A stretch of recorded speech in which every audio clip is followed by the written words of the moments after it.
우리 사회의 다양한 현안을 공정하고 깊이 있게 다룹니다. KBS 1라디오 김경래의 최강시사. 네, 북한 김정은 위원장이 중국에서 일정을 마치고 북한으로 돌아갔습니다. 지금 북한에서 관련된 보도들이 나오고 있고요. 좀 비핵화 관련된 여러 가지 의사소통이 있었다, 이렇게 좀 우리한테 의미심장한 보도들이 나오고 있습니다. 그리고 어제 문재인 대통령도 남북관계, 북미관계에 대해서 기자회견을 통해서 상세하게 입장을 밝힌 바가 있고요. 관련된 소식을 한동대 김준영 교수와 함께 잠깐 알아보도록 하겠습니다. 안녕하세요. 네, 안녕하십니까. 이게 결국은 결론적으로 얘기하면요, 중국과 북한이 만난 결과를 보면은 중국이 이 남북관계, 북미관계에 적극적으로 개입하겠다, 앞으로 지금보다 더 높은 수위로, 이렇게 해석해도 되는 겁니까? 어떻습니까? 그래서 거기는 좀 제가 지금 상황에서는 네. 적극적으로 미국을 압박하거나 자기 지분을 챙긴다기보다는 네. 중국도 있다. 우리도 지금 뒷마당에 있다. 예. 이것은 이제 워싱턴 포스트는 은근한 압박이라고 얘기했고, 네.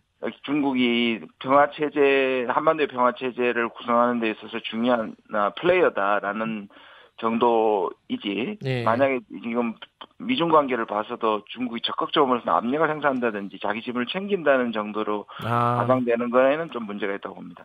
그렇군요. 그게 너무 과잉 해석할 필요는 없지만 어쨌든 중국이 옆에 있으니까 우리를 아예 무시하지 마라, 이 정도로 받아들이면 된다는 건가요? 네네. 예. 근데 이제 이 북한으로 김정은 위원장이 돌아가고요. 북한 쪽에서도 보도가 나오고 중국 쪽에서도 보도가 나오는데 약간 둘이 내용이 뉘앙스가 다르다고 할까요? 좀 달라요, 느낌이. 네, 특히 이제 비핵화 관련해서는 북한 쪽은 좀 상세히 다루는데 중국은 그렇게 뭐 상세히 안 다루는 것 같아요. 이거 왜 그런 겁니까, 이거는? 이 말씀이 이제 조금 전에 드린 말씀하고도 조금 비슷한데요. 네. 지금 미중의 통상 전쟁, 예, 굉장히 심각했고 지금까지 또 그다음에 이제 지금 타협 분위기란 말이에요. 네. 여기서 이제 중국이 미국을 미중 간에 지금 그나마 그래도 공조를 하고 있고 미국의 체제를 적극적으로 돕는 공식적인 입장을 갖고 있는 중국이 이 부분에 대해서 미국을 압박하는 모습을 보이기는 굉장히 어려웠을 거고요. 네. 그러나 북한 측 입장에서 보면 이게 결국은 보험이자 중국의 후원을 앞으로 있을 북미 정상회담에 대해서 적극적으로 활용하고 싶은 거고, 그렇게 봤을 때 어쩌면 이 시진핑 주석과 김정은 위원장 아마 북한 쪽에서 훨씬 더 적극적으로 말을 하고 중국은 좀 조심스럽게 얘기하는 것이 공조가 됐을 수도 있다는 저는 생각을 하고 있습니다. 그래요. 근데 이거는 좀 본류의 얘기는 아닌데 보도에 보면요, 이 중국 쪽에서 이번에 북미 정상회담을 보도하면서 이 김정은 위원장이 이렇게 뭐 시진핑 주석 얘기를 받아 적는 모습, 이런 것들을 자주 노출했다, 이렇게 얘기를 하는 보도들이 있더라고요. 네. 이건 뭐 어떤 의도가 있다고 보세요? 어떻습니까? 그러니까 본질을 건드리지는 않지만 이거는 중국이 상당히 중요한 역할을 하고 있고, 그다음에 중국 측 발표를 보면 김 위원장이 대화를 통해서 한반도 문제를 해결하고 쭉 나오면서 국제사회가 환영할 만한 성과를 내놓을 수 있도록 노력하겠다고 밝혔다. 이 말은 중국이 북한의 비핵화를 끌어내고 만약 성공을 하더라도 그 뒤에는 중국의 공이 있다. 그러니까 결국 아까 말씀하신 부분과 연결시키면 받아 적어서 미국 가서 내 말을 듣고 잘했다. 뭐 이렇게 하는 모습들을 좀 보여주는 측면이 있는 것 같습니다. 이거 좀 약간 뭐랄까요, 이례적이더라고요. 양국 정상이 만난 사진인데 한쪽 사람이 이렇게 받아 적는 모습의 사진이 공개가 된다는 게 좀 제가 보기엔 좀 특이해가지고. 근데 근데 중국하고 이제 북한하고 이번 회담이 결과적으로 이제 북미 회담이라든가 아니면 뭐 비핵화 협상이라든가 아니면 남북 회담이라든가 이런 거에 긍정적으로 영향을 미친다고 보는 게 합리적이죠? 맞습니다. 대통령이 신년사에서도 그 말씀을 하셨는데요.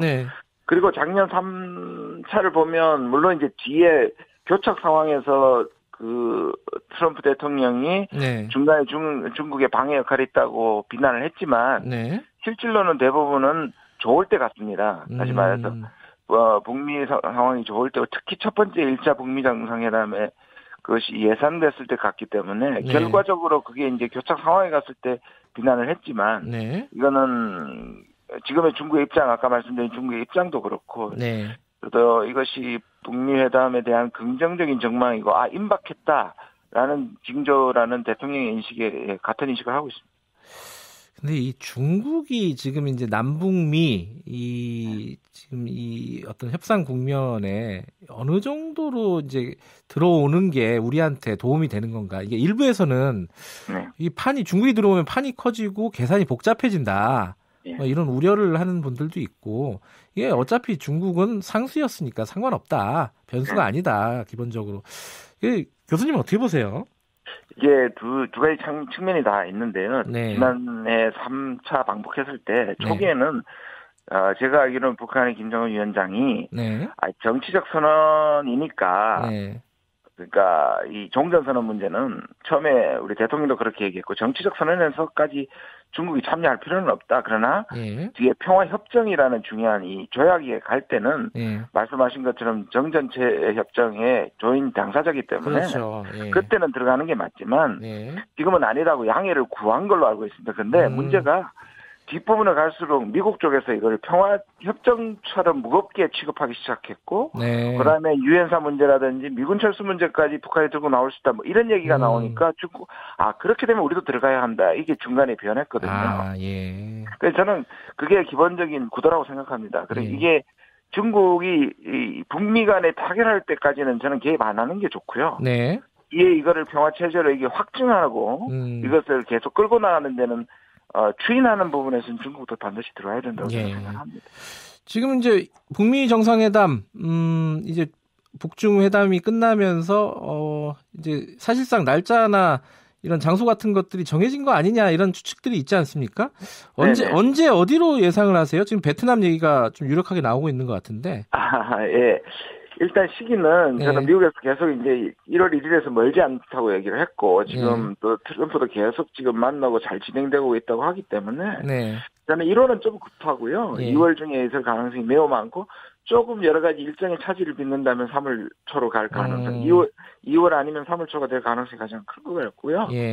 그다음에 장소는 말씀하신 것처럼 베트남이 급부상하고 있고 여러 가지 징조들이 나타나고 있지만 그럼에도 불구하고 저는 여전히 판문점 부분은 살아있는 부분이다. 그리고 그게 살아있어요? 판문점이?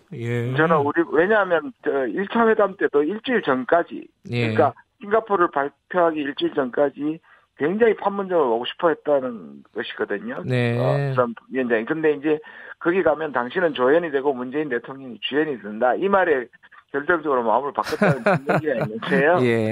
저는 여러 가지 이제 역사적 의미를 또 보면 1차를 한국에서 했으니까 이 부분이 저는 작은 가능성이지만 남아있다고 생각하고 오히려 우리 쪽에서는 이 부분을 적극적으로 좀 푸시를 하는 것이 오히려 좋지 않겠나 생각을 하고 있습니다. 판문점에서 열리면은 참 좋겠네요. 생각만 해도 좀 약간 가슴이 좀 떨리는 그런 일이네요. 그렇습니다. 알겠습니다. 남북 회담은 당연히 남북 정상회담은 그 이후가 된다고 보는 게 맞죠, 그죠? 그렇죠. 원래는 이제 교착 상황을 풀기 위해서 이걸 작년 연말에 하고 싶어 했지만 어제 대통령 신년사도 보면 저도 그렇고요. 이거는 오히려 북미 정상회담 뭔가를 풀고 그거를 이제 남북 정상회담에서 이제까지 못했던 부분을 좀 과감하게 하는 이것이 가장 좋은 시나리오로 보여집니다. 알겠습니다. 오늘 말씀 여기까지 듣겠습니다. 고맙습니다. 네, 감사합니다. 한동대 김준형 교수님이었습니다.